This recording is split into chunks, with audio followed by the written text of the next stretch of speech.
corresponde a mí hacer la ponencia introductoria y la presentación de los ponentes sobre humanismo en la educación. Hablar de humanismo en la educación con carácter general hoy, y muy especialmente para quienes o hemos tenido o tenemos relación con la universidad y hemos tenido o tienen también hoy experiencia de gobierno y también de gestión en el campo de la enseñanza en general y de la enseñanza universitaria en particular, pues constituye un verdadero desafío en el momento que vive nuestra sociedad. Un momento que, como a nadie se le ocultará, es un momento de grandes cambios, acelerados, profundos, el avance progresivo de eso que se ha dado en llamar la globalización, por un lado, la revolución digital que han propiciado el desarrollo de las tecnologías de la información y de la comunicación, por otro, han obrado importantes transformaciones, y no solo en el orden económico, empresarial, comercial o financiero, sino también importantes transformaciones sociales, culturales y de hábitos, y desde luego también políticas en los últimos años del siglo XX y ya inmersos en pleno siglo XXI. Ello unido a lo que podríamos denominar también los contravalores de la posmodernidad, caracterizados por un acentuado individualismo, escepticismo y superficialidad, muchas veces terminan con los esfuerzos por el anhelo de formar personas sólidas, capaces de colaborar con los demás y de construir la ciudad común en la que estamos inmersos y de dar un sentido propio a su vida. Y es entonces cuando se hace difícil transmitir de una generación a otra algo válido y cierto, reglas de comportamiento objetivamente creíbles, en torno a los cuales construir cada persona su propia vida. No asistimos, pues, a una época de cambios, sino a un verdadero cambio de época que plantea importantes y decisivos desafíos en todos los órdenes de la vida, pero muy especialmente en el campo de la educación. Y es precisamente en estos momentos, cuando vacilan los cimientos y fallan las certezas esenciales, cuando crece la necesidad de que esos valores humanistas vuelvan a sentirse de modo urgente y cuando aumenta la exigencia de una educación que sea digna de tal condición. Un hombre sabio llamado Joseph Ratzinger, uno de los teólogos más relevantes de la historia contemporánea, nos advirtió, siendo pontífice, en un célebre mensaje a la diócesis de Roma en el año 2008 sobre una emergencia educativa. Y nos interpelaba ya entonces sobre la necesidad de una educación auténtica, que recupere y ponga en el centro a la persona humana y sus valores esenciales. Pues bien, yo me referiré a dos ideas muy generales e introductorias de la mesa. Una, identificar algunas exigencias comunes de una educación auténtica, que creo que es uno de los principales retos que tenemos por delante, y que una de ellas sería, por enlazar con la temática fundamental de la mesa, hacer real el valor profundo del humanismo en la educación. Como si respondieran a un toque de corneta, las naciones que integran eso que conocemos como el Occidente comenzaron y emprendieron hace años un camino de reforma de sus sistemas de enseñanza, de sus planes de estudios, con una orientación sospechosamente coincidente. Era encaminar toda educación formal, por un lado, hacia la más pura y estricta capacitación técnica del llamado sujeto educativo, esto es, formar en habilidades profesionales, como gusta decir al ordenancista el lenguaje educativo de hoy.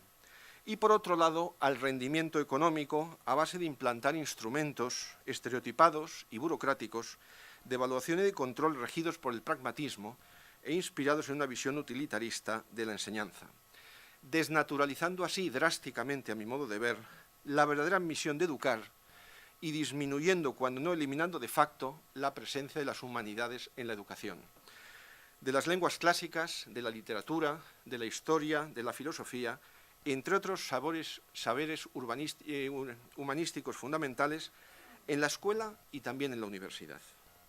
El resultado ha sido, como no se les ocultará, desolador. Y a pesar de la docilidad característica de la sociedad libre y tecnificada de nuestro tiempo, lo cierto es que comienzan a escucharse cada vez más voces críticas y de muy variadas procedencias. No nos engañemos, preocuparse por la formación de la persona no es ni puede ser solo pensar en su capacitación técnica o en formarle en habilidades profesionales. Es preocuparse por la educación de la persona en su propio ser y en sus fundamentos. por formar su inteligencia, por formar su carácter, por tener la capacidad de orientarse en la vida y también por velar por su salud no solo física, sino también ética y moral. Esto es, en definitiva, articular una propuesta de educación integral, porque una educación verdaderamente humanista es una educación integral. Una educación que no es integral es una educación sesgada, a mi modo de ver. Por lo demás, preocuparse por la educación de la persona necesita de la confianza y de la cercanía que nacen del amor por la propia vocación educativa, concebida como una verdadera misión. Primero en el seno de la familia, después en la escuela y más adelante en la universidad. Una educación que no puede hurtar el sentido del profundo del deber, de la exigencia, del sacrificio, del servicio a los demás y del propio sufrimiento. Y una educación que debe encontrar la armonía y el equilibrio adecuado entre libertad y disciplina. Y, en fin, una educación que no puede prescindir del reconocimiento hacia la figura de los maestros. Pero hablar, y esta es la segunda idea, de humanismo-educación implica también reivindicar en el sentido más profundo la importancia de las humanidades en la educación de la persona. Hace ya algunos decenios que se encendió la alerta roja sobre la suerte de las disciplinas humanísticas en la vida del hombre y de las sociedades de nuestro tiempo, y en especial sobre la importancia de los saberes humanísticos en los planes y en los niveles correspondientes de enseñanza. Permítanme que destaque un testimonio bien solvente y elocuente de los últimos tiempos. Se trata del duro alegato de Martha Nussbaum, una destacada especialista en el pensamiento griego, mejor dicho grecolatino, antaño profesora de la Universidad de Harvard, Premio Príncipe de Asturias de las Ciencias Sociales en el año 2012, y que hoy ocupa la Cátedra de Derecho y Ética en la Universidad de Chicago. Martha Nussbaum es, además de su especialidad académica, autora de numerosos ensayos muy difundidos y de gran éxito, en los que se ocupa de cuestiones sociales y culturales con una orientación claramente liberal. ¿Claramente liberal en qué sentido? Entendiendo esta expresión en el sentido propio y específico de la tradición educativa anglosajona y muy especialmente de la norteamericana. Defender hoy, como hace Martha Nussbaum, la enseñanza de las letras es defender la educación liberal, que suele tener no pocos reproches de pesimismo y de melancolía, y a veces incluso suele castigarse con la marginación académica y social. Sin embargo, el nombre de Martha Nussbaum es un testimonio que se asocia a esta causa. En uno de sus más célebres ensayos, titulado Sin fines de lucro, ¿por qué la democracia necesita de las humanidades?, editado en el año 2010, esta judía reformista, como ella misma se autodefine, hace el siguiente llamamiento. Estamos en medio de una crisis de proporciones gigantescas y de enorme gravedad a nivel mundial. No me refiero a la crisis económica global que comenzó a principios del año 2008. No, en realidad me refiero a una crisis que pasa prácticamente inadvertida, como un verdadero cáncer. Me refiero a una crisis que con el tiempo puede llegar a ser mucho más perjudicial para el futuro de la democracia. Me refiero a la crisis mundial en materia de educación. Lo cierto y verdad es que el creciente abandono de las humanidades, el eclipse de las disciplinas y los estudios humanísticos en la enseñanza deteriora gravemente, como recuerda Nussbaum, la educación de la persona, su propio ser y sus fundamentos. Y dificulta la propia comunicación y el dominio del lenguaje. No se puede tener hoy nociones de gobierno o de dirección, públicos o de empresas o instituciones, sin conocer bien al hombre y a la sociedad, como nos recuerdan Baltasar Gracián, Diego Saavedra y Fajardo o Francisco de Quevedo. Y desde el punto de vista moral, el abandono de las humanidades contribuye a hacer inviable la configuración de un orden superior de valores que trasciendan lo puramente material o procedimental, lo estrictamente inmanente o contingente. Resulta verdaderamente paradójico que en los momentos en los que presuntamente la riqueza y la prosperidad de las naciones aumenta, resulta que el alma de las sociedades se empobrece con una rapidez espectacular. Y no hay que ser particularmente inteligente para llegar al convencimiento de que este vaciamiento moral está en la raíz de las diversas crisis que atravesamos. Desde la crisis económica internacional que hemos atravesado desde el año 2008, también a la concepción viciada de la vida pública y de la política que ha llevado también a un grave deterioro de la convivencia civil. Es verdad que lo que se dilucida en nuestra época es toda una concepción del hombre y del mundo, una concepción de la existencia humana, que con muchas inflexiones ha marcado el rumbo de nuestras culturas desde hace decenios, en las que las ciencias del espíritu, los saberes humanísticos y la dimensión más trascendente de su ser y de su existencia han quedado deliberadamente arrumbadas. El estudio de las lenguas clásicas, que durante 2000 años se ha considerado imprescindible en la educación de las jóvenes generaciones, se ha reducido con suerte a un par de asignaturas optativas, hoy para alumnos pintorescos. El estudio de la filosofía es menor en regresión y el de la teología inexistente. De los grandes autores literarios y de los insignes y decisivas figuras que jalonan la historia del pensamiento, muchos universitarios no conocen ni su nombre. De la historia y de los fundamentos de la civilización no se conocen ni siquiera los rudimentos más fundamentales.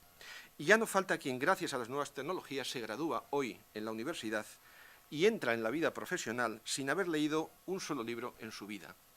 Algunos hasta a veces se jactan de ello. Nussbaum se carga de argumentos para asentar una conclusión que parece solemne y casi desesperada, pero que se queda corta para quien quiera asomarse a las perspectivas trascendentales que el estudio hoy de lo humanístico implica. Dice así: si no insistimos en la importancia fundamental de las artes y de las humanidades, éstas desaparecerán, porque no sirven para ganar dinero, solo sirven para algo mucho más valioso, para formar un mundo en el que valga la pena, con personas capaces de ver a los otros seres humanos como entidades en sí mismas merecedoras de respeto y empatía, que tienen sus propios pensamientos y sentimientos, y también con naciones capaces de superar el miedo y la desconfianza en pro de un debate asignado por la razón y la compasión. Tan duras apreciaciones y tan firme toque de atención de Martha Nussbaum no guardan, sin embargo, proporción con el silencio que se ha impuesto a lo largo de décadas. Un silencio que hiela la sangre, porque casi nadie osa decir que el rey está desnudo, cuando lo cierto y verdad es que lo está. Por lo demás, no cabe dejar de destacar que este rumbo adoptado por nuestras culturas desde hace decenios supone una verdadera ruptura con la tradición, con ese orden heredado que las personas, los dirigentes, las naciones, debemos tener la sabiduría de saber preservar en lo que merece, cuidar con esmero y saber transmitir a las generaciones venideras, porque ahí está nuestro ser, nuestro alma y nuestra identidad. Todo un patrimonio cultural y espiritual acuñado durante siglos que nos constituye como lo que somos y en el que nos sentimos reconocidos. Todo rechazo del humanismo y del saber que comporta es por principio y se dirige contra el hombre mismo y constituye una especie de harakiri espiritual y cultural asumido curiosamente de manera explícita por una mayoría social y explícitamente hasta por ciertos sectores intelectuales. Cabría decir que este es uno de los grandes misterios del hombre, ir en contra de sí mismo. Durante siglos en la educación, desde el clasicismo griego y hasta la Edad Media, ciencias y letras estaban perfectamente imbricadas en la formación humanista. Eran las llamadas artes liberales, propias de la universidad medieval, el trivium y el quadrivium. La misma pérdida de un sentido de la tradición es un duro golpe para el humanismo, como nos recuerda el filósofo escocés Alasdair MacIntyre en su obra Tres versiones rivales de la ética. Y termino. Este foro que hoy celebramos en su 9ª edición de Humanismo y Empresa constituye un atrio adecuado para reivindicar, de una vez por todas, la importancia y el valor de las humanidades en la educación, la recuperación de las disciplinas y de los estudios humanísticos en los sistemas de enseñanza. Primero, porque no podemos renunciar a ese inmenso legado de civilización del que somos depositarios. Segundo, porque constituye un valor esencial en la educación de la persona y de su ser. Pero además también por el sentido que el humanismo y las humanidades tienen hoy y aportan en el contexto de hoy. Primero, como medio para aprender a interpretar críticamente la compleja realidad social, política, económica y cultural de hoy. Segundo, como instrumento para la revitalización del tesoro de la civilización que es la cultura. Tercero, como reflexión sobre las grandes cuestiones personales y comunitarias. Y por último, como catalizador de la creatividad. Decía Alexis de Tocqueville en su célebre ensayo La democracia en América que la buena salud política depende del estado moral e intelectual de un pueblo. Sin humanismo y sin humanidades, los planteamientos éticos y morales se convierten en enfoques puramente pragmáticos o utilitaristas, y la vida intelectual languidece, carente de inspiración y de acicates. Prescindir de lo que tiene aplicación inmediata es nuestra estrechez de miras y, al fin y a la postre, nuestra debilidad como civilización. En cambio, fomentar lo importante que no siempre es urgente, pensar en el futuro, planificar, preservar la tradición, manifiesta generosidad y grandeza de alma, denota inteligencia y sabiduría. Y a eso contribuye en muy buena medida el humanismo y las humanidades, que será ahora objeto de tratamiento en la presente mesa, con los tres ponentes que a continuación me dispongo a presentar muy brevemente. Tres ponentes que son verdaderamente notables para hablar del humanismo en la educación, porque además son los tres enormemente complementarios. Dos de ellos son universitarios de reconocido prestigio con gran experiencia en el gobierno y la gestión de instituciones universitarias, y además el presidente y fundador de un grupo educativo más centrado en la enseñanza básica y media, pero además que tiene ahora una tarea por delante de proyecto de formación profesional muy arraigado también, y que nos podrán hablar sobre todas las dimensiones, tanto en el campo de la escuela como de la universidad y de la enseñanza superior. En primer lugar, a mi izquierda, y siguiendo el orden del programa, comenzará Carlos Andradas, matemático, catedrático de álgebra de la Universidad Complutense y rector de esta universidad, con gran experiencia docente, con gran experiencia investigadora y con gran experiencia en el gobierno y la gestión de las universidades, especialmente en su Universidad Complutense, y además hombre que pertenece a importantes y prestigiosas sociedades profesionales y académicas, como es la Sociedad Matemática Española y la Confederación de Sociedades Científicas Españolas, de las que, si no estoy equivocado, es su presidente, o ha sido su presidente. También Pilar Laguna, buena amiga y patrona de la Fundación Independiente, economista, profesora de la Universidad Rey Juan Carlos, licenciada y doctora en Ciencias Económicas Empresariales, que ha orientado su actividad investigadora al campo de las finanzas y también de la responsabilidad social corporativa, que tiene también en su haber una importante labor como gestora universitaria. Ha sido durante muchos años, creo que 8 años, me parece, vicerrectora de posgrado y de títulos propios de la Universidad Rey Juan Carlos, y más recientemente, durante 7 u 8 años también, ha sido decana de la Facultad de Ciencias Jurídicas y Sociales de la propia universidad. Actualmente es directora del Observatorio para el Estudio y el Desarrollo de la Innovación Educativa en esta universidad, y con ocasión de esto hemos conocido sesudos informes que ha ido alumbrando sobre el estado actual de la educación, y nos podrá ilustrar al respecto. Y además es una persona comprometida con la sociedad civil, pertenece a numerosas instituciones, entre otras, como decía, la Fundación Independiente, y además, algo quizás menos conocido, es que es una persona portadora de los valores de la cultura de la defensa, porque además hasta hace poco ha presidido durante muchos años la Asociación de Diplomados de Altos Estudios de la Defensa del CSD, y es una persona también muy vinculada a ese ámbito. Y por último, Juan Carlos Corbera, amigo, también patrono de la Fundación Independiente, es el fundador y el presidente de la Fundación Educacio Servanda, que, para quienes no lo conozcan, es la fundación promotora de un nuevo grupo educativo emergente, ya extendido por numerosas plazas de la geografía nacional, que son los grupos de colegios Juan Pablo II. Empezó muy tímidamente hace relativamente pocos años, menos de 10 años, con un colegio en Alcorcón y un centro de formación profesional, y ahora tienen colegios por un sinfín de puntos en la geografía nacional, y sobre todo, y lo más importante, es con un proyecto educativo y pedagógico especialmente relevante, que a buen seguro nos podrá dar cuenta en su ponencia. Pues sin más dilación tiene la palabra Carlos Andradas.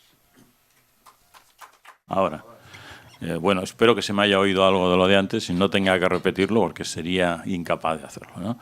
Y favorecer, digo, dentro de lo que es el movimiento humanista y el humanismo, favorecer también el estudio de las ciencias, el libre pensamiento y el estudio de las ciencias, ¿no? Y en ese sentido creo que una de las cosas de las que deberíamos, creo, huir es precisamente en identificar lo que es el movimiento humanista o el humanismo con, digamos, restringirlo a esto que habitualmente hemos llamado las humanidades.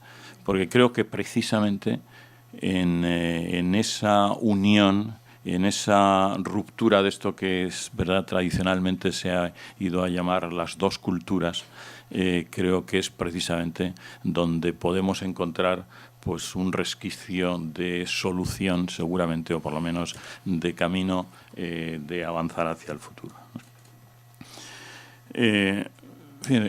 Yo la primera idea que querría decir es, y creo que en esto estamos todos absolutamente de acuerdo, es que la educación va constituyendo cada vez más uno de los valores fundamentales en la sociedad actual, ¿no? En esta sociedad que, como nos ha descrito Alfredo, pues cada vez es más global, cada vez está más digitalizada, está, en fin. La educación, caminamos hacia la sociedad del conocimiento y, por lo tanto, la educación es un factor clave, fundamental, precisamente para que esta sociedad y los ciudadanos podamos vivir en esta sociedad, como digo ahora, que ya se califica como la sociedad del conocimiento. Y la pregunta inmediatamente entonces que surge es, bueno, si admitimos esta premisa y esta hipótesis, como digo, yo creo que prácticamente todo el mundo, ¿no? Acepta que estamos en la sociedad del conocimiento, de la tecnología, y que por lo tanto la formación y la educación es uno de los valores fundamentales o de los bienes fundamentales a conseguir. Entonces yo creo que automáticamente lo que tenemos que preguntarnos es, primero, las instituciones educativas, y desde ahí me refiero desde las escuelas, desde las primeras etapas hasta después los centros de formación secundaria, institutos y después la universidad, estamos formando adecuadamente, es decir, dando ese servicio que para mí es un servicio público, si se quiere, un servicio de interés general para todos los ciudadanos, absolutamente necesario. Estamos dándolo adecuadamente y si bueno, no es así, y yo personalmente creo que no lo estamos consiguiendo, iba a decir plenamente, yo diría casi ni medianamente, pues habrá que analizar exactamente el porqué, ¿no? En primer lugar, yo lo que querría decir sobre esta idea es, primero, la organización que tenemos ahora mismo de la educación. Digamos, contribuye, yo creo, a algo que creo, me parece que es uno de los objetivos que debemos perseguir como ciudadanos, que es a tener una sociedad más igual, más equilibrada, donde el conjunto de los ciudadanos, digamos, podamos vivir mejor, donde las diferencias sociales que vemos que cada vez se están exacerbando y exagerando cada vez más, pues se pueda contribuir. Fíjense que la educación siempre ha tenido, desde mi punto de vista, ese valor social fundamental de ir contribuyendo precisamente a esa igualdad de oportunidades.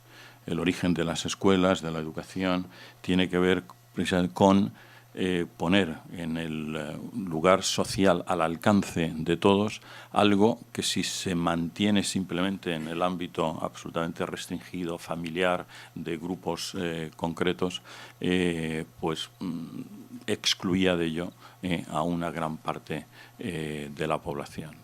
Bueno, yo creo que esta es la primera reflexión que tenemos que hacer y que tiene que ver, yo creo, con algo que se ha mencionado antes, lo ha mencionado precisamente Aldo Cese, y es el poner, digamos, por delante de simplemente la obtención, digamos, de beneficios económicos o no, en algo en particular tan fundamental y tan vital como es la educación, el poner como objetivo anterior justamente ese servicio a lo que es la sociedad que debe constituir, desde mi punto de vista, la educación. Y después, desde ya pensando en lo que se hace dentro, ¿no?, de lo que son las escuelas, las universidades, los institutos, bueno, el pensar efectivamente qué estamos haciendo, ¿no? Estamos formando adecuadamente a nuestros estudiantes y, como digo, esto yo lo plantearía en cualquiera de las etapas educativas, de acuerdo precisamente con lo que yo creo que son los valores fundamentales del humanismo, ¿no? En concreto, la libertad de pensar. Estamos formando personas críticas y personas críticas significa personas, evidentemente, que tienen que tener la formación suficiente para interpretar aquello que pasa, para interpretar aquella información que se ofrece, aquellos datos que continuamente están apareciendo, el saber discernir entre lo que es causa y efecto o una mera correlación de datos, ¿no? Estamos fomentando en nuestras instituciones educativas el desarrollo de la inteligencia, de la creatividad, o estamos en muchos casos buscando una normalización exagerada, seguramente, de los individuos. El modelo educativo que tenemos, es decir, casi que nace pues muy de la mano también de la revolución industrial, ¿no? Y que bueno, pues que de alguna manera se inspira en él, en lo que es la propia estructura y organización de las clases, de las aulas, ¿no?, donde todos los estudiantes reciben simultáneamente la misma información, se les pide más o menos lo mismo, se les procesa, digamos, de un modo muy similar. Sigue siendo válido en un momento donde tenemos tecnologías, tenemos posibilidad de llegar de una manera mucho más individualizada a cada uno de nuestros estudiantes, de incitarles, de contagiar de alguna manera una curiosidad que se salga, como digo, de lo que es esencialmente, y creo que seguimos haciendo en un altísimo tanto por ciento, que es suministrar a todo el mundo exactamente la misma información, exigir exactamente los mismos resultados con los mismos métodos, etcétera, en contra, como digo, de lo que puede ser un análisis y una focalización mucho mayor en cada uno de los individuos. Y después, y esto ya aquí vuelvo a lo que dije al principio, creo que tenemos que prestar atención en un mundo donde se va dando cada vez una preeminencia mayor a la tecnología, a la ciencia, a la recuperación, efectivamente, de esos estudios de humanidades que forman una parte, yo creo, absolutamente indivisible de lo que es la persona y lo que es la educación, ¿no?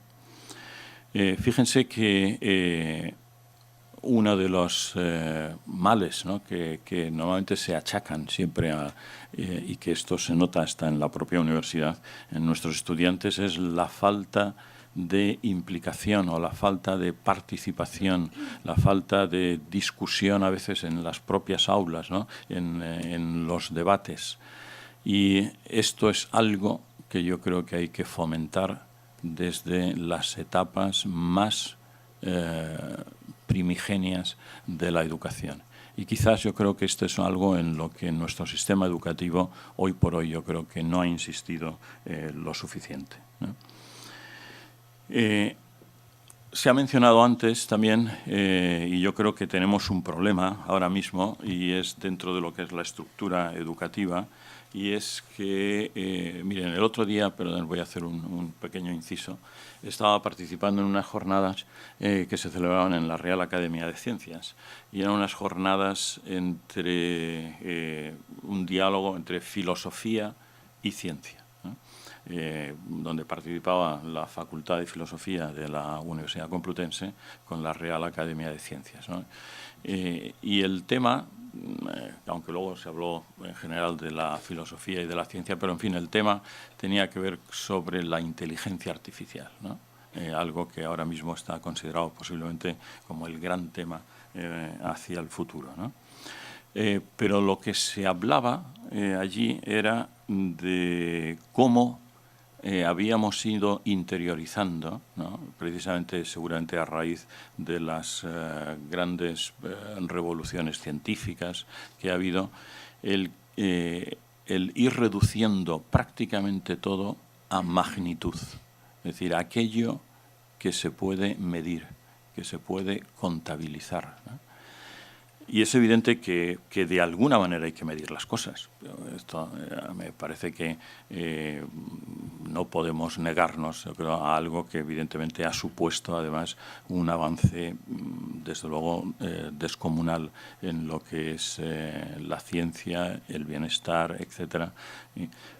Pero yo creo que a veces esta, digamos, exageración de cuantificar todo, que se ha extendido también, yo creo, precisamente al ámbito educativo, yo creo que nos está conduciendo, y se ha mencionado de pasada en alguno de los ponentes anteriores, a una situación que por lo menos debemos revisar. Yo creo que seguramente estamos construyendo, o podemos estar construyendo, un monstruo que acabe devorándonos. Y me refiero, y ahora ya, por ejemplo, me centro mucho en el ámbito de la universidad, a todos los sistemas de medida de la investigación, de medida del rendimiento docente, de evaluación de la calidad, de todas estas cosas que sin duda hay que hacer, yo creo que debemos de al menos estar atentos para que no se conviertan precisamente, como decía antes, en un corset, ¿no?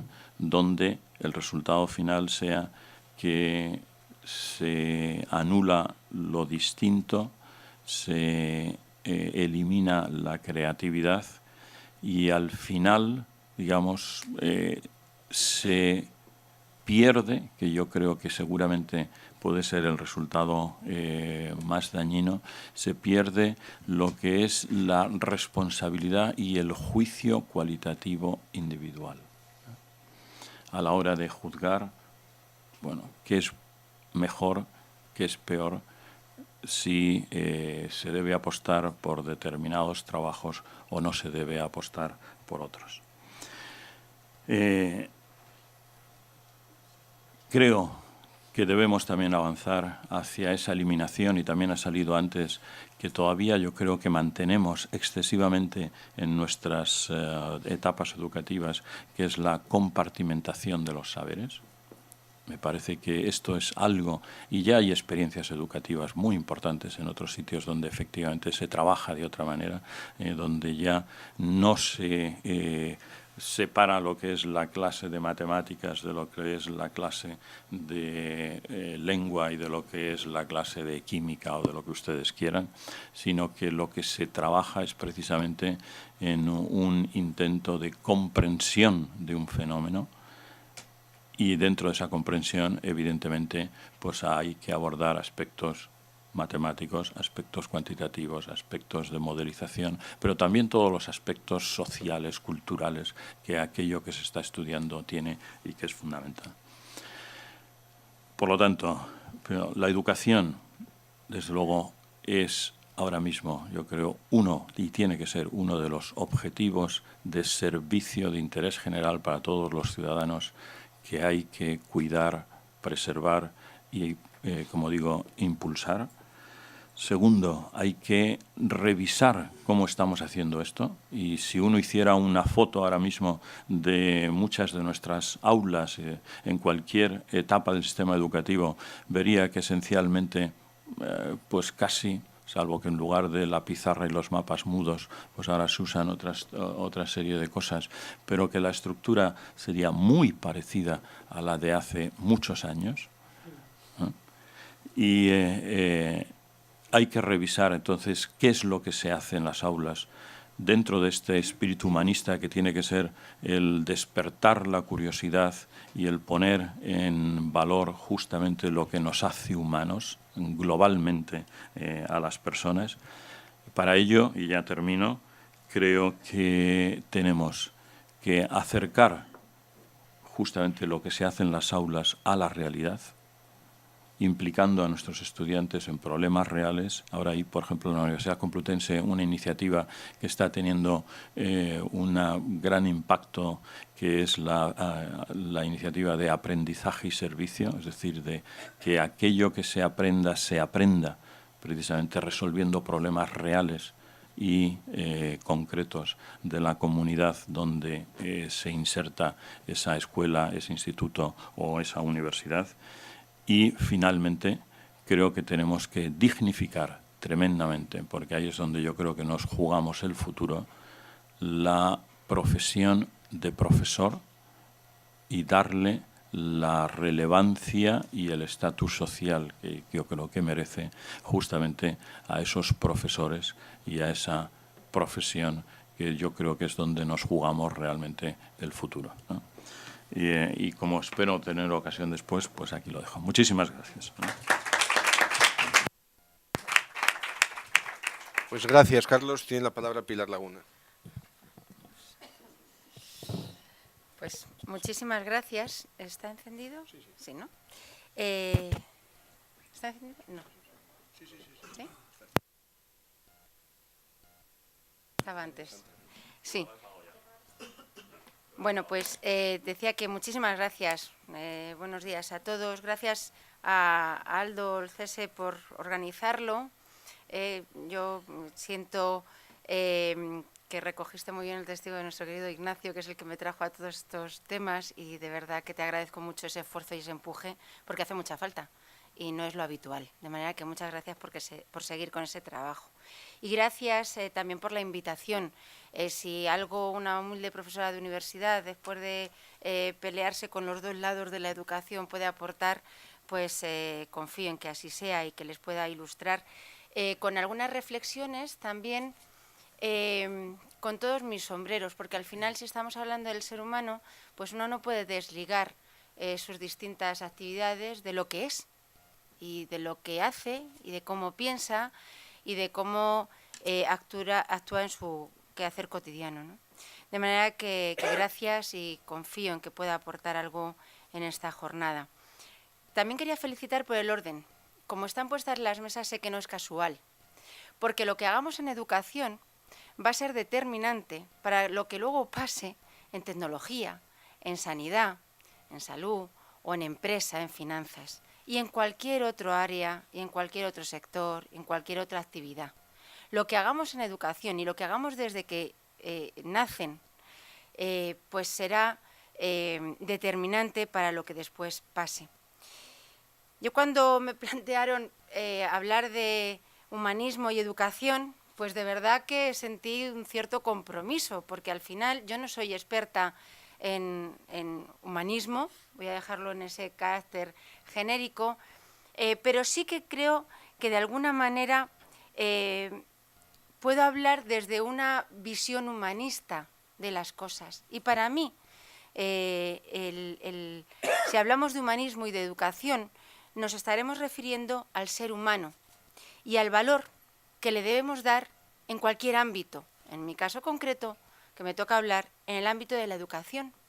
Y me toca hablar de la mirada, entonces, que debemos dirigir a los niños y a las niñas, pero también a los maestros, como muy bien decía antes Carlos, a la familia, en el entorno educativo, pero en general en la educación, en el papel que debe jugar. Luego yo me voy a dedicar más a hablar en estos minutitos, que voy a procurar ser muy prudente para no agotar el tiempo y recuperar ese decalaje, me voy a centrar más en esa mirada. Educación somos todos. No podemos hablar de escuela solamente o de universidad.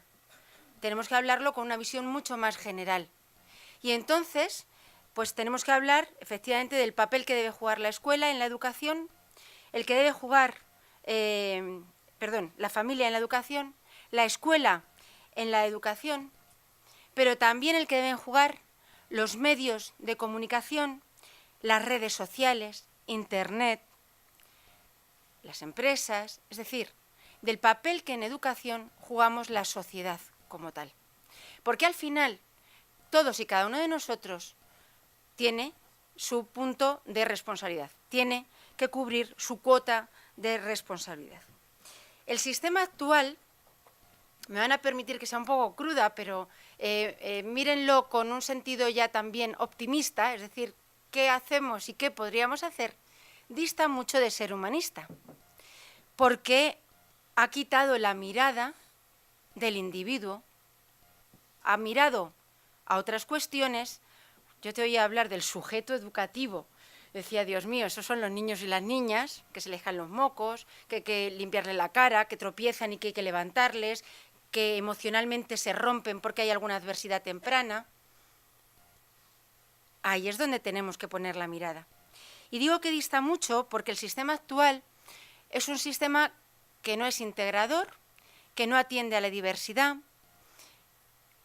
y, claro, esa mirada plural nos falta. Y con esos mimbres, pues luego los textos que vamos teniendo. Tampoco mira al maestro.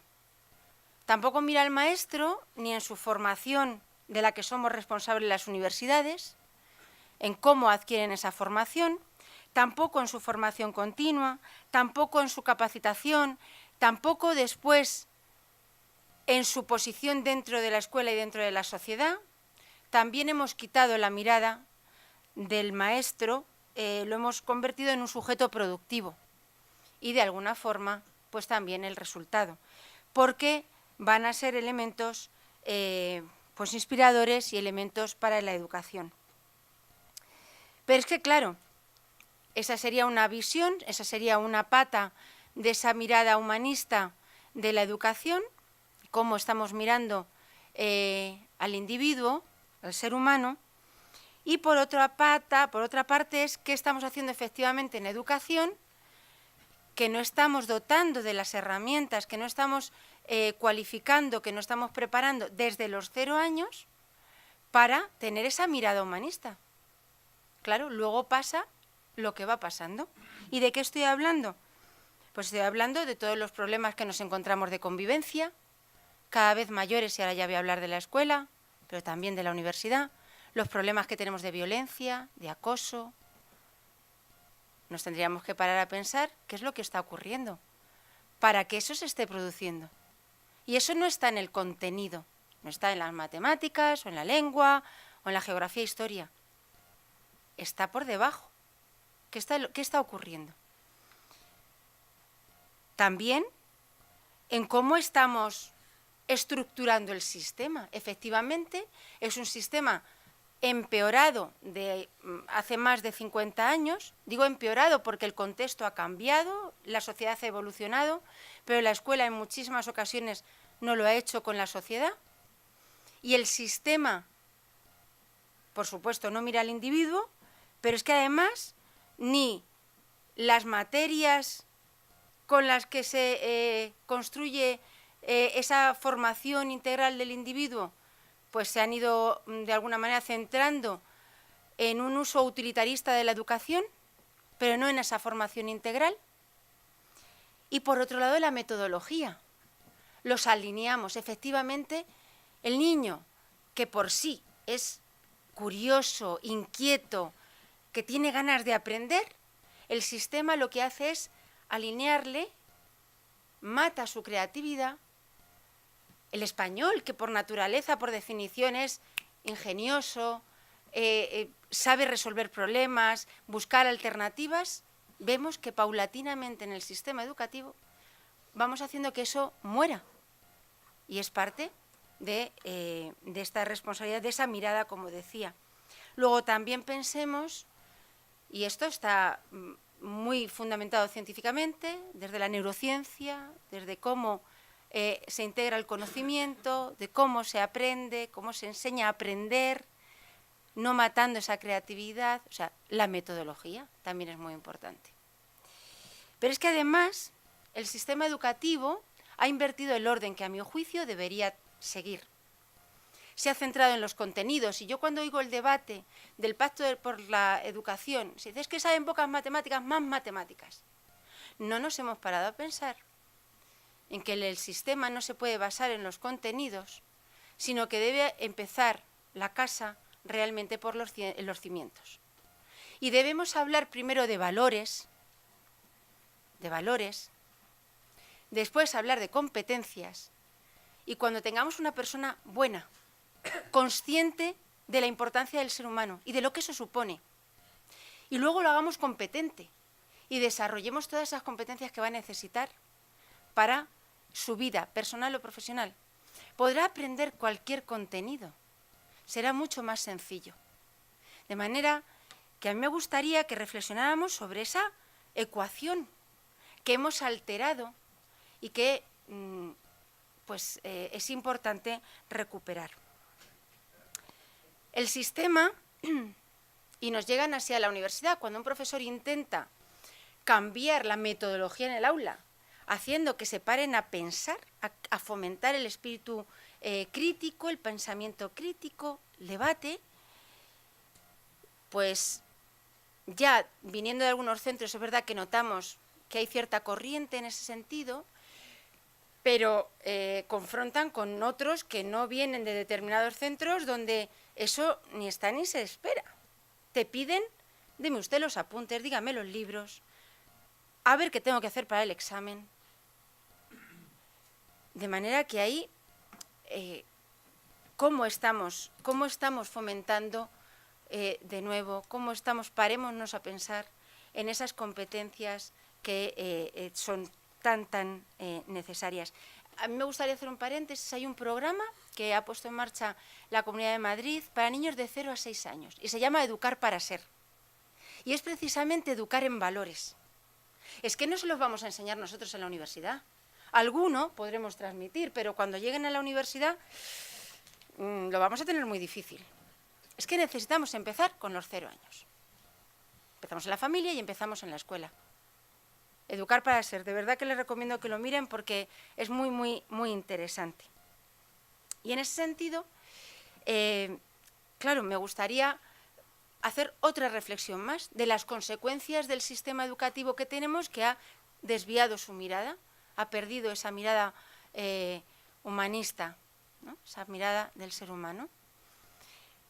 La sociedad invierte constantemente recursos en tratar de resolver problemas sistemáticamente.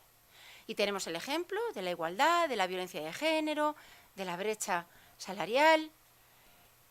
Y vemos que cada vez más lo encontramos en la escuela, en edades de 13, 14, 15 años, que están retrocediendo en sus derechos, en sus deberes, que están retrocediendo en la concepción de la igualdad, de la equidad o inequidad entre hombres y mujeres. Y luego también esa reflexión llega a la universidad. Pues si en la escuela trabajáramos bien estas situaciones, vamos a decir, que están muy ancladas en nuestra sociedad, probablemente podríamos revertirlas. Luego, la sociedad está invirtiendo recursos en cuestiones en las que no está obteniendo resultados. Y eso no hace falta nada más que mirar, abrir un periódico, mirar en las redes sociales. Otra situación de la universidad, de la sociedad, en la que la escuela tiene un papel, o podría jugar un papel transformador muy destacado. Cada vez más hay más preocupación en el mundo laboral por las vocaciones STEM. No tenemos ingenieros, no tenemos científicos, científicas, etcétera. Cada vez hay menos. Bien, es que a lo mejor nos hemos centrado dentro de STEM, en la T, en la tecnología, y nos hemos olvidado de la S, de Science. Nos hemos olvidado de fomentar el pensamiento científico, que luego podrá servir para un médico, para un ingeniero nuclear, o informático o de teleco.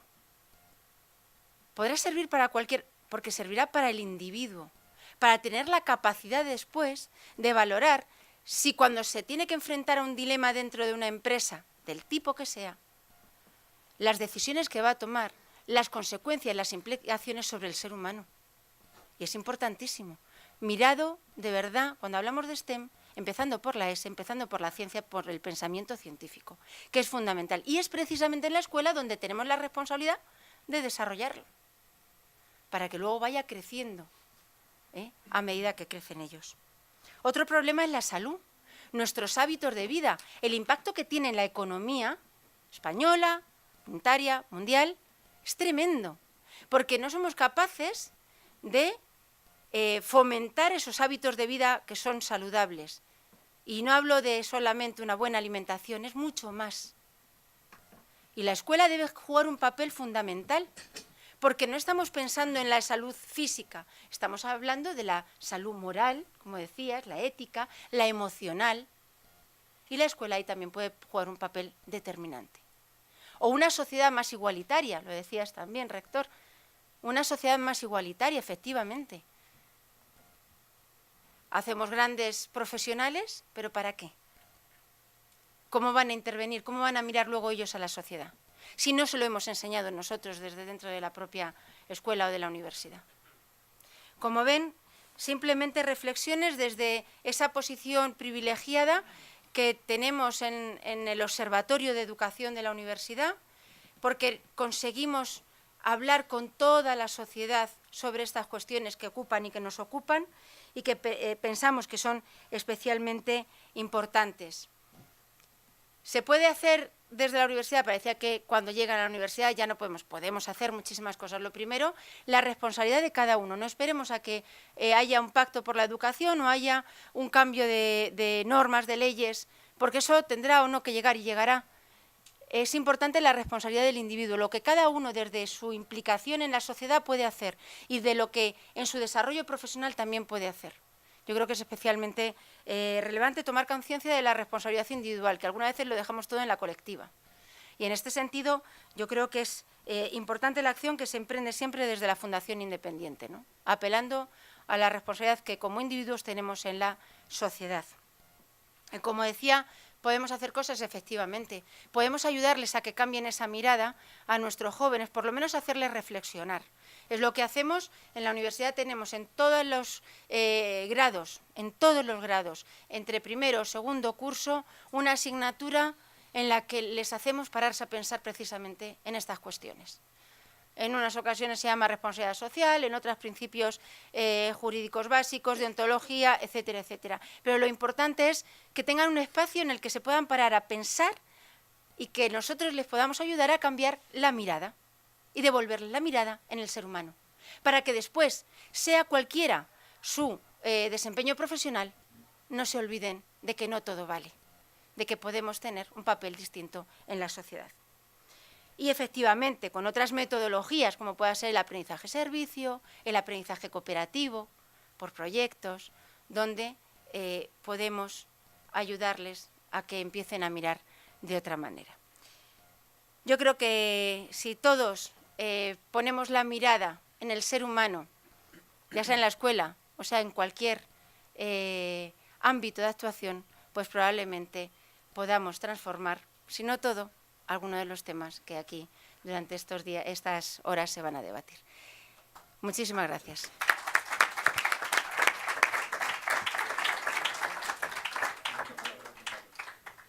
Muchas gracias, Alfredo. Gracias también, Aldo, presidente, don Emilio, que nos acoge también. Bueno, voy a tratar de ser breve para ayudar también en el programa.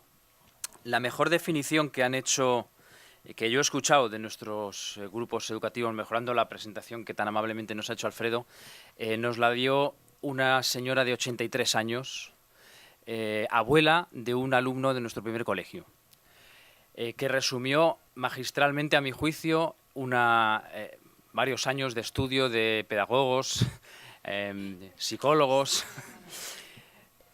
y es una frase que realmente resume todo aquel trabajo de una manera excepcional. Y dijo lo siguiente: me encanta este colegio porque habéis conseguido hacer un colegio como los de antes, pero con inglés.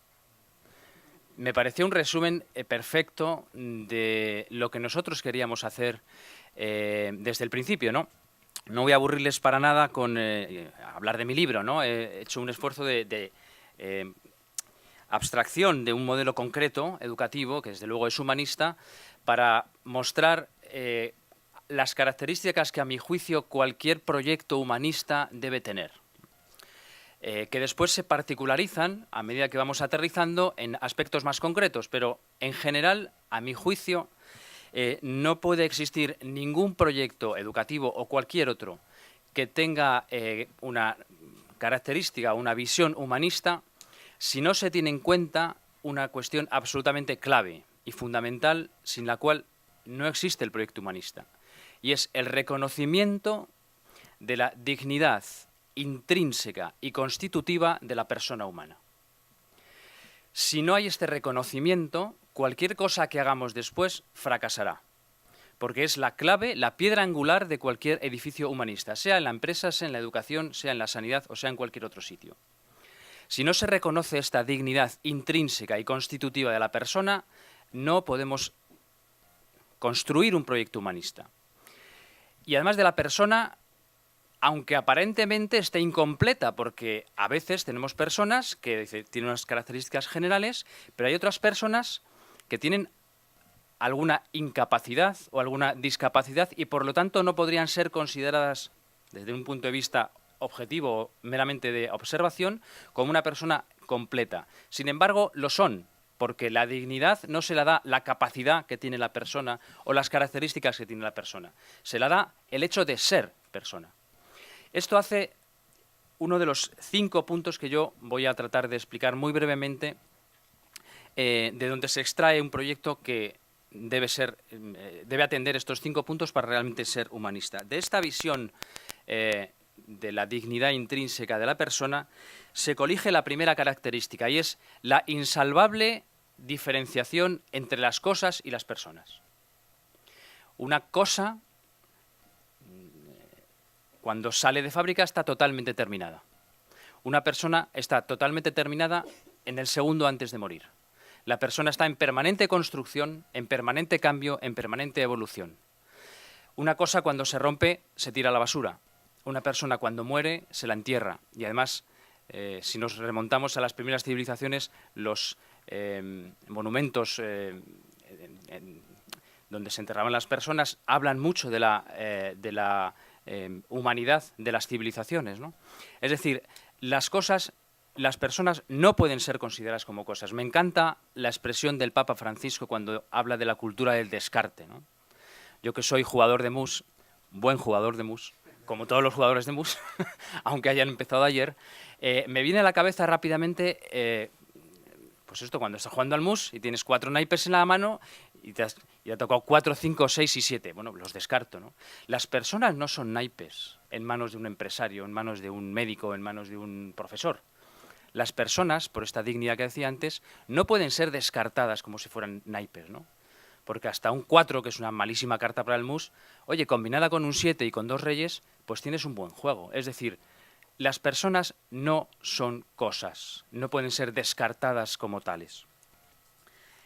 Fíjense lo que dice Kant al propósito de esto, ¿no? Dice, en su Fundamentación de la física de las costumbres, dice: los seres racionales se les denomina personas porque su naturaleza ya los señala como fines en sí mismos. Es decir, como algo que no puede ser usado como medio. No podemos nunca cosificar a la persona, porque entonces destruimos de base y de raíz el proyecto humanista. Las cosas se poseen, yo poseo, este vaso es de don Emilio, pero es decir, tiene un dueño, las cosas tienen un dueño, las personas se autoposeen. Nadie puede poseer a otra persona. Por eso la segunda característica que a mi juicio debe estar en cualquier proyecto humanista es tener en cuenta la libertad de la persona. Y la persona tiene la capacidad de ser libre precisamente porque se autoposee a ella misma. Y de esta autoposesión puede derivar después la capacidad de la libertad, que puede estar cortada, puede estar impedida, pero en la profundidad, incluso, por ejemplo, Bantuán, ¿no?, que estuvo tantísimos años encerrado, era libre. Tenía libertad, tenía limitada su libertad de movimiento, pero su libertad intrínseca, la constitutiva de la persona, la seguía teniendo. Fíjense, por ejemplo, lo que dice a este respecto el fenomenólogo Mark Scheller de Husserl, que gracias a Dios tiró por una rama un poco más realista y es más aprovechable, dice lo siguiente sobre la libertad. Libre es originariamente un atributo de la persona, no los ciertos actos que él elige libremente, ni tampoco del individuo. Las acciones de un hombre nunca pueden ser más libres que él mismo. Es lógico. Y al hablar de la libertad, efectivamente no hablamos de las elecciones que hacemos, sino de la característica fundamental de la persona. A mi juicio, la definición de libertad que a mí más me gusta, se la he leído hace ya mucho tiempo, al filósofo polaco, que seguramente conocerán ustedes, más por su nombre, el nombre que asumió cuando fue contratado en Roma para trabajar un montón de años, que es Karol Wojtyła, el filósofo personalista que después fue Juan Pablo II y después fue San Juan Pablo II. Él habla de la libertad desde esta óptica de la autoposesión y, por lo tanto, de la autodeterminación de la persona a través de sus acciones. Y dice justamente eso en su obra magna antropológica, que es Persona y Acción. La libertad de la persona es la capacidad que tiene de autodeterminarse a través de sus acciones. Y esto es solamente posible porque se autoposee. Cualquier proyecto humanista que olvide que la persona tiene esta capacidad, esta característica intrínseca que es su libertad, no podrá construir un proyecto humanista. La tercera característica que tenemos que tener en cuenta para hacerlo es que la persona tiene una necesidad vital de buscar la verdad. Y no las verdades concretas de las cosas, o en la definición un poco más clásica, más escolástica de la verdad, adecuar lo que yo pienso que es, que coincida con el objeto que estoy viendo, que si es una verdad objetiva, digamos, sino una verdad, una necesidad de buscar puntos de referencia vitales que acaben conformando una cosmovisión de la persona que al final me origina un norte vital, ¿no? Esto es a lo que me refiero con las verdades, no tanto con las verdades sobre los objetos, que son luego mucho más poliédricas, la verdad es mucho más poliédrica de lo que parece. Me refiero más a esta búsqueda de la verdad. Para mí, una persona que ejemplifica perfectamente bien esta necesidad de la persona de buscar la verdad es San Agustín, ¿no? San Agustín pasó por todas las filosofías de su época, por todas las herejías de su época, porque era un hombre en búsqueda de la verdad. Honestamente la buscaba. Y al final dijo, tarde te hallé, belleza infinita, pero en definitiva, una persona que estaba buscando la verdad, tratando de dar respuestas a las inquietudes de su corazón. Todos buscamos la verdad, nuestra verdad, aquella que nos hace tener un horizonte vital, aquella que nos hace movernos en la vida. El verbo adecuado para relacionarse con la verdad es buscar, nunca es construir, porque si construimos una cosa, es decir, no se pueden construir las verdades existen y el hombre lo que tiene que hacer es descubrirlas, poner toda su capacidad intelectiva, afectiva, volitiva en la búsqueda de la verdad. Por eso creo que tampoco se construye un proyecto humanista si utilizamos teorías como el constructivismo y algunas otras que lo que tratan es de amoldar la realidad y construir unas realidades que al final son inexistentes. La penúltima característica es reconocer que la persona está hecha para el amor.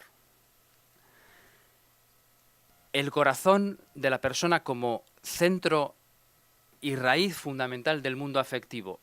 Y el mundo afectivo, si hacemos un pequeño análisis de cualquiera de nuestras vidas, nos daremos cuenta que es la dimensión decisiva para la felicidad. Si al final decimos qué cosas a mí me hacen más feliz, casi siempre tendremos que acabar reformulando la pregunta para decir qué personas, quiénes son los que a mí me hacen más feliz. Y siempre aparecen personas en el horizonte y no cosas, proyectos o objetivos. Karol Wojtyła también, al que el profeso, pues evidentemente admiración filosófica, primero y después también magisterial, resumió en lo que se ha venido a llamar la norma personalista, a mi juicio, la mejor definición de cómo tenemos que relacionarnos entre las personas. Dice, la persona es un bien tal que solo el amor puede dictar la actitud apropiada y valedera respecto de ella. Esto es lo que expone el mandato del amor. Es decir, la persona es un bien tan valioso que la actitud relacional con el otro solamente puede estar presidida por el amor. Y por último, no podemos olvidar, para construir un proyecto, sea en la escuela, como es mi campo, o en cualquier otro sector de la sociedad, es reconocer que la persona es un ser social y comunitario. Es decir, que la persona no está aislada en el mundo y, como decía al principio, se construye permanentemente en contacto con los demás, con las demás personas. Esta visión, que se entiende desde un punto de vista, pero desde otro punto de vista hay que poner un poco en cuarentena, de mi libertad acaba donde empieza la del otro. Esto lo hemos oído muchas veces y en cierto modo es así. Pero haciendo una crítica, ¿no?, de esta frase, parece como que las personas son círculos tangentes que no tienen relación una con la otra. Bueno, la libertad del otro es también importante para mí. También construye mi libertad la libertad del otro, porque hay una cosa que se llama bien común. Entonces, a mí me importa mucho que el otro tenga libertad, porque también contribuye a que la tenga yo. Es decir, esa visión de la sociedad donde las personas son islas que no tienen más relación entre ellas que la que los trabajos o las relaciones más forzadas o más artificiales se producen, es falsa. La persona no puede aislarse. La persona crece y se desarrolla siempre en relación con los demás. Un niño pequeño, un niño con los que trabajamos en nuestros colegios y en todos los demás, tiene una relación absolutamente que no se puede romper de ninguna manera con su familia, ¿no? O sea, si queremos educar, no podemos hacer esta educación teniéndolo al margen de la familia, exclaustrando al niño de la familia, porque es su principal forma de crecer como persona. Yo creo que estas 5 características, y ya terminó para ayudar un poco también al programa y sobre todo si hay algunas preguntas después, son características que no pueden ser olvidadas en ningún caso, en ningún sector, si queremos realmente hacer una actividad que ponga a la persona como centro, que esto es el humanismo, ¿no? Y además nos damos cuenta que son características que no son nuevas. Yo si ahora mismo voy a leerles una frase y les invito a, durante 3 segundos, intentar identificar en qué momento de la historia se ha podido decir. Por ejemplo, esta. Ay de mí que son estos tiempos en los que los hijos ya no obedecen a sus padres. Pues yo la podía haber dicho esta mañana, tengo 4 hijos, 3 adolescentes, la podía haber dicho antes de venir aquí porque he tenido una trifulca con ellos en el desayuno. Bueno, ¿cuándo creen ustedes que se encontró esta frase, que se dijo esta frase? Bueno, pues para no hacerles pensar mucho, es una inscripción encontrada en Siria 2000 años antes de Cristo. Yo creo que tampoco hemos cambiado tanto, ¿no? Es decir, la persona es la misma. Cambian, por supuesto, sus circunstancias, sus contextos, por supuesto que sí, pero la arquitectura antropológica es la misma. Buscamos la verdad, queremos ser amados y amar, somos libres, somos dignos. Y por lo tanto, en cualquier proyecto educativo, por supuesto, porque además estamos ayudando a construir, acompañando a esa persona. Educar significa precisamente eso, ¿no? Acompañar, conducir, ¿no? Desde luego tenemos que tener muy en cuenta todas estas premisas, ¿no? Pero en cualquier sector, en el mundo empresarial, de la sanidad, después hay otras mesas que lo vamos a ver, deben ser tenidas en cuenta, sin olvidar que todas ellas parten como empecé la intervención, el reconocimiento de la dignidad intrínseca y constitutiva de la persona. Y de ahí se derivan todas estas y seguramente algunas más que habré podido dejar en el tintero. Muchas gracias.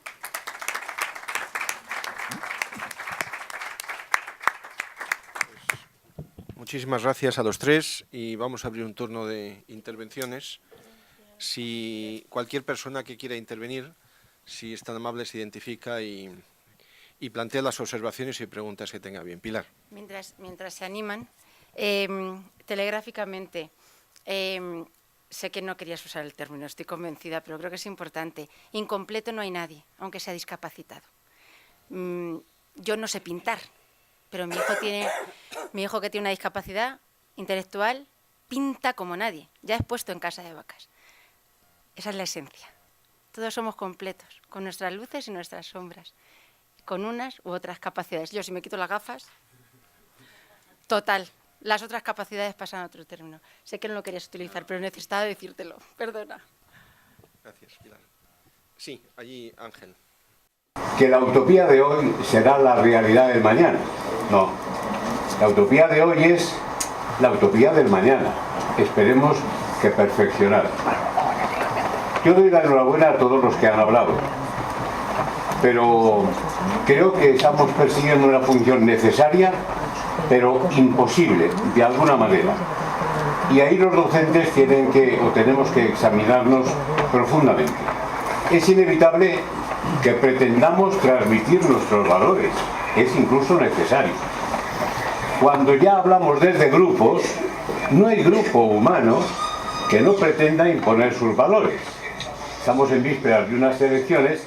Díganme ustedes cuántos de los votantes españoles van a apoyarse en su libre pensamiento para elegir a sus líderes, de una manera totalmente libre. Si hablamos de instituciones con filosofías, creencias, etc., al final el que no entra por ese aro es un hereje. Yo creo que falta algo imprescindible. Hay que educar al individuo, no solamente teniendo en cuenta que él es el centro del humanismo, sino fundamentalmente que él se lo crea. Que él se crea para sí mismo con la máxima dignidad humana. Por tanto, el máximo valor en este mundo para cada Juan Pérez es Juan Pérez, no son los otros. Y que este mundo es un teatro.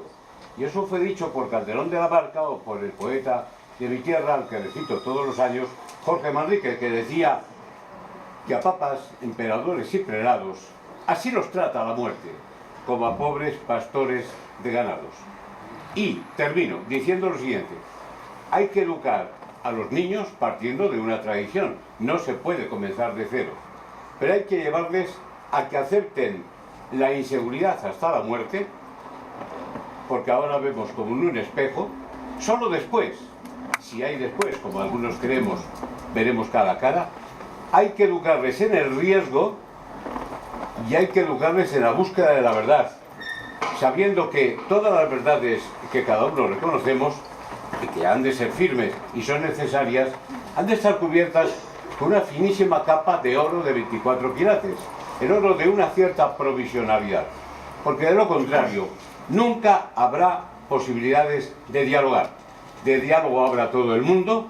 Ojo al tren, se confunde con discutir, con debatir, y la clase política con negociar. Échense a temblar cuando alguien habla de diálogo. Por eso, el valor directo ha de ser llevar al individuo a la necesidad imprescindible del libre pensamiento, término que incluso hoy sufre mucho rechazo. Y me alegra de que haya salido en esta mesa. Gracias.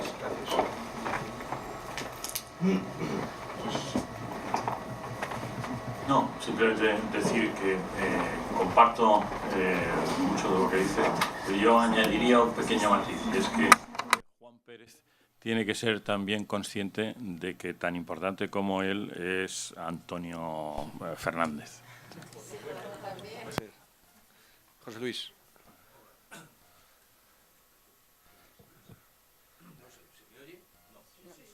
Sí, venga. Soy José Luis Fernández, llevo ahora mismo el gabinete de estudios de un sindicato médico mucho tiempo a tareas educativas. Vamos, soy docente y también procedo del mundo de la ciencia. Siempre utilizando este símil de las matemáticas, de la condición de sería suficiente, hay una parte que es necesaria, la construcción, que es el principio de nacimiento, porque eso no lo vamos a discutir. Ahora, eso eso es la condición, puede ser una condición necesaria, pero no suficiente para decir que educamos. Esa otra parte suficiente, ¿dónde la ponemos? Cuando Pilar decía, es que hay que enseñar a Salón, que no gusta, se pensaba, oiga, esa asignatura no existe en las escuelas de formación del profesorado. Por tanto, una primera reflexión que hay, mira, ¿cómo adaptamos los contenidos de la escuela de formación del profesorado para dar algo más que la mera instrucción y formar un maestro que no solo instruya, sino que eduque? ¿Y cuál es esa dimensión? Digo, que va más allá de los conocimientos que tendríamos que ser capaces de poner en esas escuelas. Porque cuando hablamos de humanismo, de educación, oiga, ¿de qué estamos hablando? Es que educamos personas, que no se educan animales. Por tanto, esto es muy importante, porque a veces, oiga, los animales se adiestran, pero no se educan. Y a veces, me parece que es una cosa que está.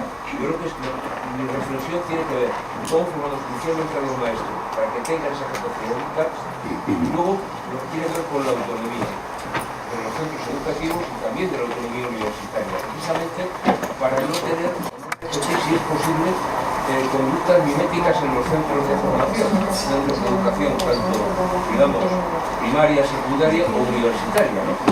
¿Qué elemento diferenciador habría que poner en cada ámbito educativo para realmente decir, oiga, estamos formando, este es nuestro modelo, esto es nuestro pool? Y si la Complutense, en la Facultad de Matemáticas, además tiene una clase de filosofía, digo, por poner un ejemplo, ¿no? Y eso es la diferencia de la Complutense respecto a la política. Porque eso es posible avanzar en ese sentido. Habría que hacerlo, mi pregunta es nuestra doctora. Por alusiones, yo creo que sí que es posible. Habría que dar la vuelta entera a la formación inicial del profesorado. Es algo que creo que es una de mis frustraciones y por eso surgió el observatorio, de mis frustraciones como decana durante 8 años, porque no le pude dar la vuelta al plan de estudios y cambiar todo lo que se estaba haciendo, desde contenidos hasta metodología. Creo que hay que darle una vuelta, porque es la clave para esa transformación del sistema. Nos hace muchísima falta los maestros y cómo estén preparados. Y tenemos grandes maestros, no lo voy a poner en duda, porque hay grandes héroes y heroínas en las aulas transformando el sistema y adecuándolo. Vaya por delante todo mi reconocimiento. Pero si lleváramos esas asignaturas, si tuvieran filosofía, si la metodología les invitara a pensar, a desarrollar ese espíritu crítico, a revisar la mirada, si la metodología les acercara de verdad al aula desde el momento 0 y no desde el momento 4, que es el 4º año, que ya se van a ir, y es cuando entonces conocen la realidad de a quién va a ir destinado su trabajo. Claro que se puede, nos daría para 8 foros, pero hay que ser optimistas y valientes, y valientes.